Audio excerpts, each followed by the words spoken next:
Alléluia. Ce matin, nous devons parler de quelque chose de vraiment beau et important. Nous devons parler du lieu très saint. Amen.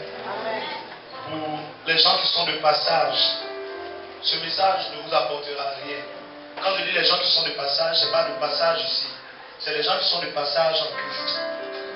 Parce qu'il y a des gens qui rentrent en Jésus pour être bénis, puis quand ils sont bénis, ils sont bons, ils laissent Jésus. Mais pour nous qui restons en Jésus, ce message est pour nous. Alléluia. Le lieu très saint. Pour tout chrétien qui a déjà lu la Bible, même pour le chrétien qui n'a jamais lu la Bible, tu as déjà entendu parler du lieu très saint. Si tu n'as jamais entendu parler du lieu très saint, vraiment, je ne sais pas où tu habites. Mais pour un chrétien qui dit qu'il est chrétien, lieu saint, il a déjà entendu un peu quand même. Le lieu très saint, il a déjà entendu le nom.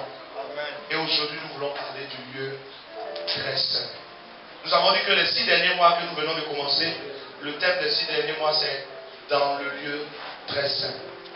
Et les 6 premiers mois étaient mis à part pour Dieu. Et maintenant, nous parlons du lieu très saint. Israël a été délivré d'Égypte. Et lorsque Israël est sorti d'Égypte, Israël a été conduit dans le désert. Pendant qu'ils étaient dans le désert, Dieu s'est révélé à Moïse, qui est le prophète qui a fait sortir Israël d'Égypte.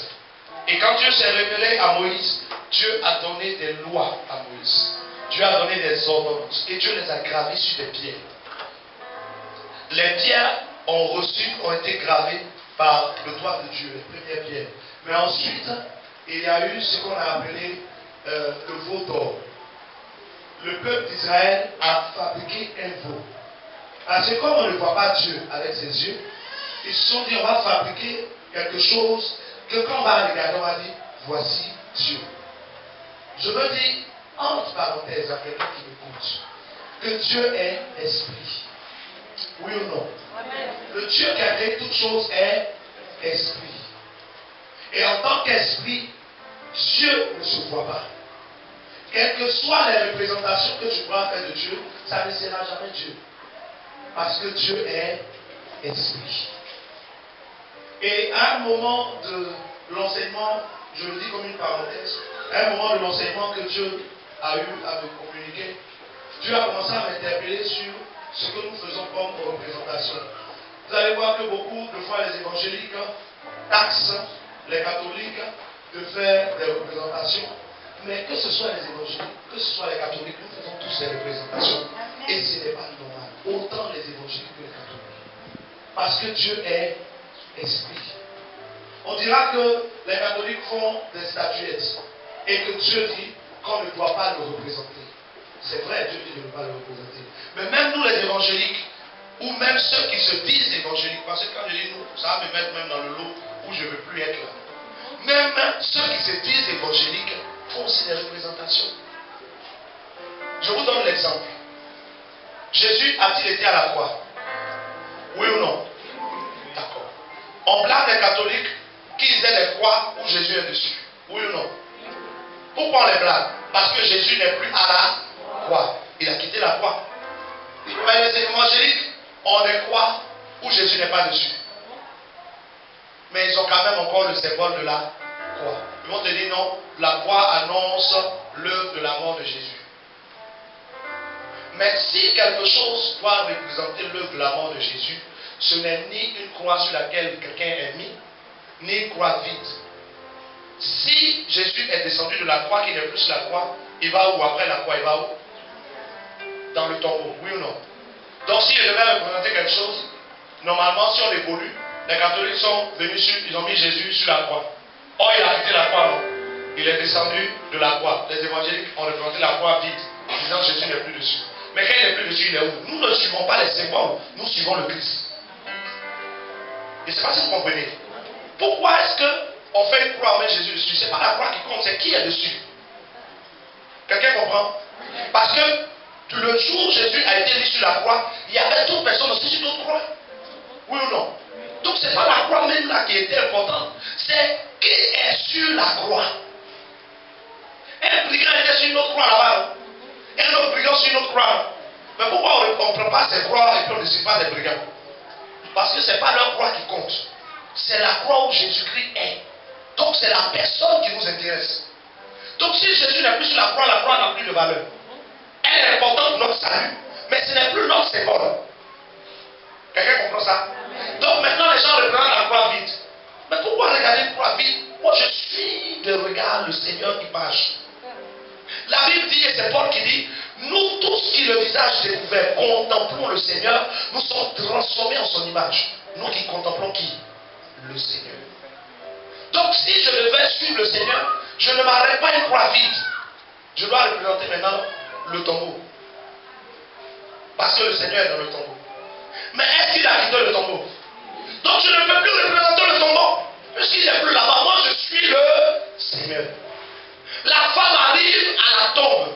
Elle dit, où l'avez-vous mis? Elle ne dit pas où est la tombe. Quelqu'un comprend? Quand Jésus-Christ était à la croix, les disciples étaient autour de la croix, ils pleuraient. Et c'est là que Jésus dit, ne pleurez pas sur moi, femme, pleurez sur vous et sur vos enfants. C'est ça, non? Quand Jésus-Christ est descendu de la croix, on l'a mis dans le tombeau, les femmes allaient au tombeau avec des aromates tous les jours au tombeau. Elles ne partaient plus à la croix. Pourquoi? Parce qu'elles suivent le Seigneur. Ce n'est pas la croix qu'elles suivent. C'est où est le Seigneur. Arrivé au tombeau qu'on lui a dit, il n'est plus ici. Elle dit, il est où? On dit, allez à Jérusalem. Il est ressuscité. S'il y a une représentation de Jésus aujourd'hui, c'est le Saint-Esprit. C'est l'Esprit de Dieu qui représente Christ. Nous n'avons pas besoin de grosses croix dans nos églises pour montrer quoi? Croix on peut brûler, mais le Saint-Esprit ne peut pas être brûlé. Amen. Quelqu'un comprend? Amen. Détachez-vous des symboles humains. Attachez-vous à l'Esprit de Dieu. Quand Jésus-Christ partait, il n'a pas dit je vous laisse une croix, je vous laisse une grotte, je vous laisse, il dit j'enverrai le Saint-Esprit. Quelqu'un qui n'est plus dans le tombeau, vous savez quel problème avec le tombeau? Il est vivant. Ou bien il n'est pas là. Ce matin, il est là ou il n'est pas là. Amen. Tu as une croix sur toi. C'est la croix qui dit que Jésus est là. Les gens croient sur eux. Mais ils ont fini à bière, ils ont fini à cigarette. Ils ont fini à adultère, ils ont fini à publicité. Mais pourtant la croix est là comme ça. C'est vrai ou c'est faux? Quand il passe, toujours, Seigneur, pardonne-nous, car nous sommes de pauvres pécheurs. Quel jour tu vas rentrer dans la justice de Dieu? Comprenez bien que le temps des symboles est passé. Dans l'Ancien Testament, Dieu avait fait des symboles. Mais chaque symbole annonçait quelque chose, le monde spirituel. C'est de ça que nous allons parler aujourd'hui. Et Dieu a commencé à donner les tables de la loi à Moïse. Et comme le peuple ne voyait pas Moïse revenir, ils disent, on va faire une représentation. Là, comme ça, qu'on va regarder ça, ça va stimuler notre prière. Tu n'as pas besoin d'une représentation pour stimuler ta prière. Puisque Dieu est esprit. Tu cherches quelle représentation pour stimuler ta prière? Devant quoi toi tu te mettes pour prier? Dieu est esprit. Il faut que ceux qui le prient en esprit. Quelqu'un comprend ce que l'Esprit dit? Il faut que tu comprennes ça.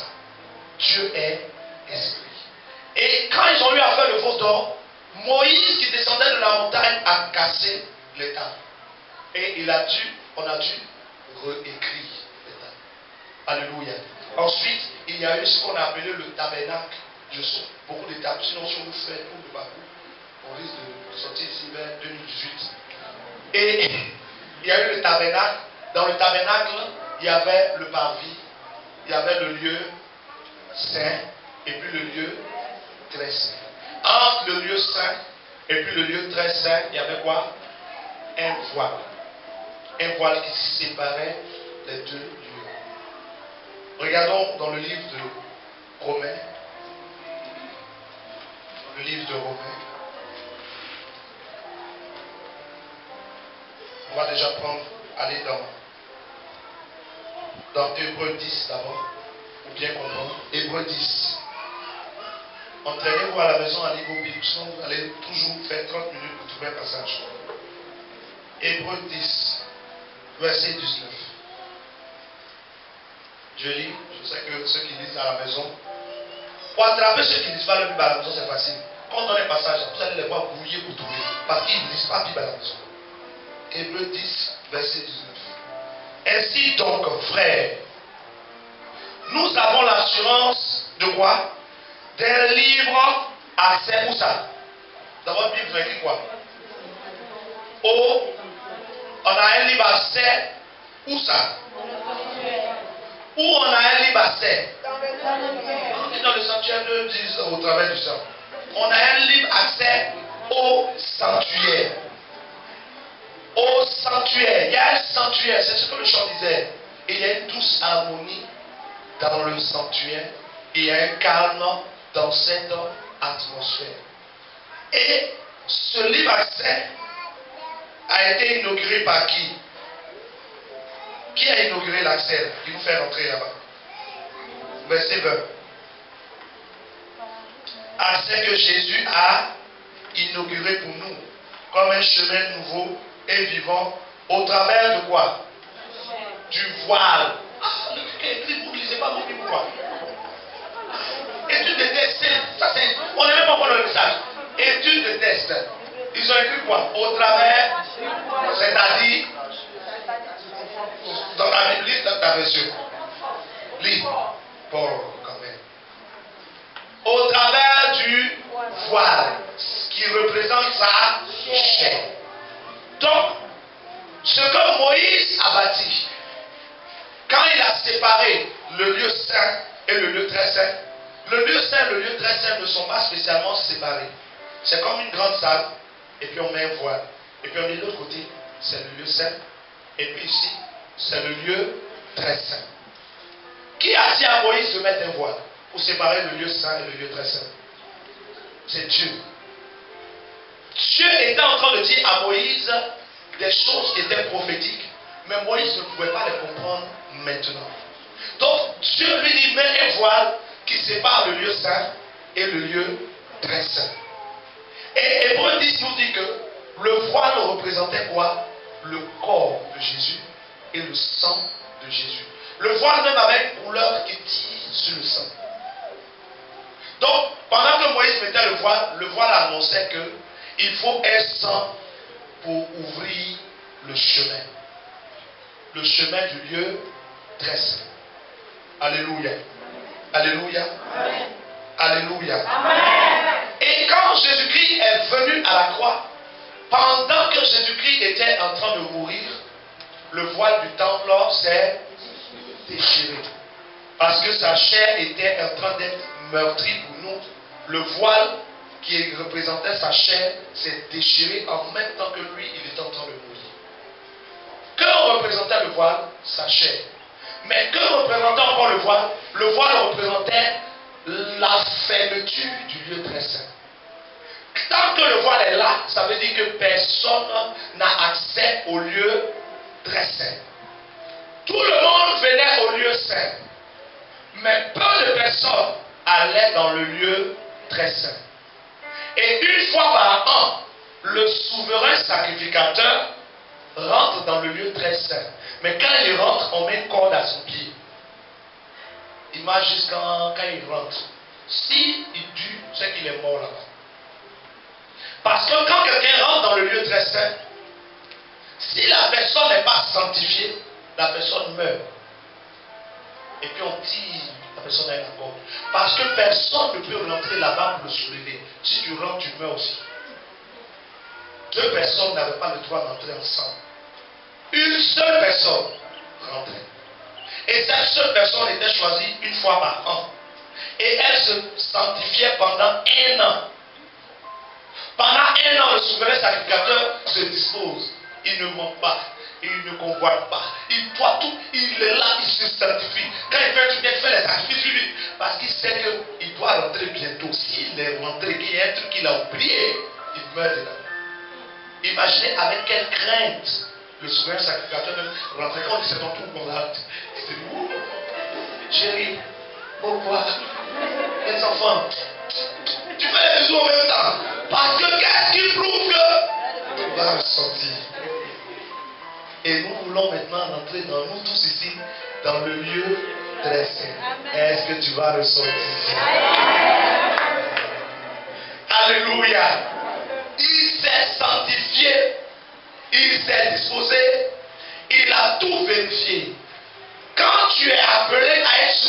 sacrificateur, tu es obligé de connaître toute la loi de ton Dieu.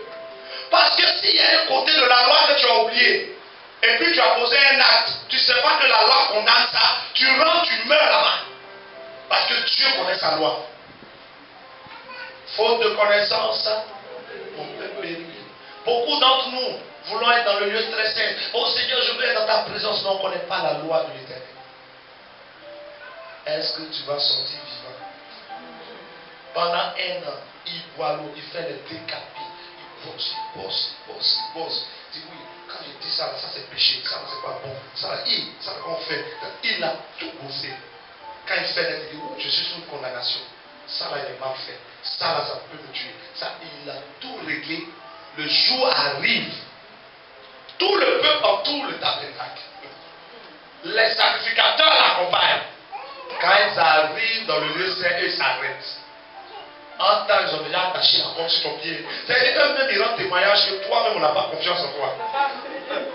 Parce que qu'est-ce qui prouve que tu t'es réellement bien sanctifié?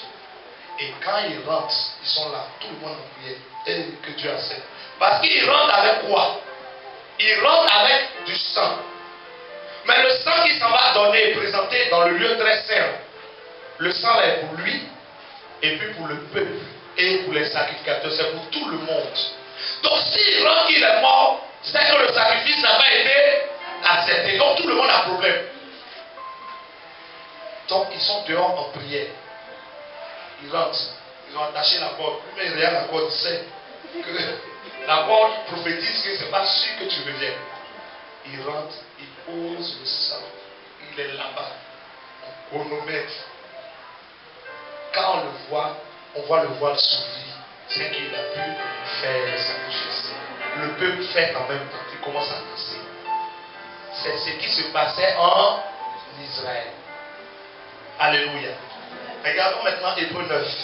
Quelle est la valeur de cette histoire ou de ce fait que la Bible nous relate pour nous? Hébreux 9, verset 1.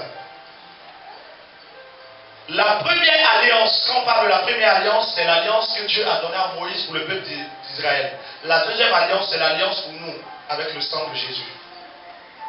La première alliance a elle aussi ses ordonnances relatives au culte et son sanctuaire quoi? Ils ont écrit quoi? Sanctuaire comment? Terrestre. Donc la première alliance a un sanctuaire terrestre. Continuons. En effet, un tabernacle terrestre avait été installé. Dans la première partie du tabernacle, appelé le lieu saint, se trouvait le chandelier. Dis avec moi chandelier. Rappelle-toi de ce mot-là. Actuellement, ce que je suis en train de vous expliquer est obligatoire et important. Sinon, la suite du message, vous n'allez rien comprendre. Parce que la suite, c'est autre chose. Comprends ça bien. Lieu saint, lieu très saint. Entre les deux lieux, il y a un voile. Maintenant, le souverain sacrificateur seul rentre dans le lieu très saint avec du sang qui s'en va déposer devant Dieu pour le pardon de tout le peuple. Alléluia. Donc, le sanctuaire pour eux était de la terre. C'est une terre sur terre, terrestre. Donc, nous revenons au texte. Le chandelier, la table et les pains de proposition. Verset 3. Puis derrière le second voile, derrière le voile, se trouvait la partie appelée quoi? Le Saint des Saints ou le lieu très saint. Que contenait le lieu très saint? Elle contenait un brûle parfum en or et l'arche de l'alliance, entièrement recouverte d'or, dans laquelle il y avait une urne d'or contenant la manne, ainsi que le bâton de Aaron qui avait fleuri, et les tables de l'alliance.